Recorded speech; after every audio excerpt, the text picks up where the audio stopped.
tempat kelahiran nenek moyangnya. Tapi enggak, dia malah menyumbangkan hartanya yang besar itu untuk membantu pemerintah Indonesia yang sedang kewalahan menghadapi pandemi ini. Sebenarnya banyak sekali sih etnis Tionghoa di Indonesia ini yang menyumbangkan hartanya di saat ada musibah.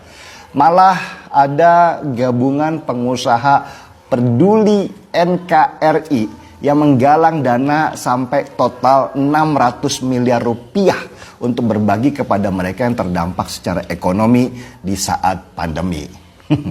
Mengagumkan, saya harus tepuk tangan untuk mereka.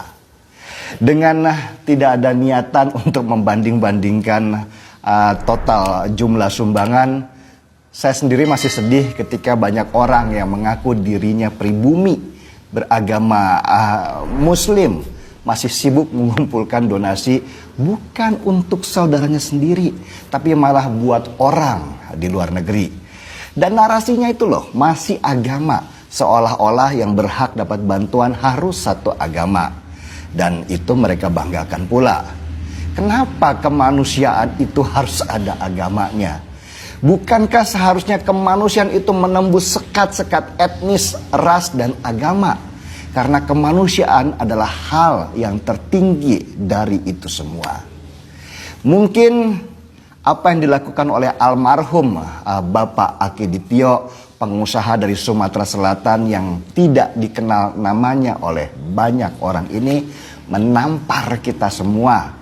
Menampar para orang kaya baru yang hartanya masih bisa dihitung, tapi sudah menyebut dirinya sultan. Menampar para artis yang sibuk pamer mobil dan rumah mewah, tapi tidak sedikit pun terdengar bantuannya untuk kemanusiaannya mulia. Menampar orang-orang rasis yang berdonasi, tapi masih melihat siapa yang harus dibantu dan agamanya apa. Termasuk beliau menampar saya juga dan kita semua supaya terus berusaha berbuat baik tanpa banyak bertanya dan tidak perlu terlihat di permukaan. Terima kasih kepada keluarga almarhum Bapak Akiditio atas sumbangan 2 triliun rupiahnya. Terima kasih untuk donasi para pengusaha yang tidak mau disebutkan namanya. Nama kalian akan harum di akhirat sana karena perhitungan Tuhan pasti akan adil seadil-adilnya. Di masa pandemi ini, bantuan apapun akan sangat berguna karena wabah tidak mengenal etnis apa, agama apa, ras apa, semua dihajarnya. Dan kita harus bersyukur masih banyak orang-orang baik yang menjaga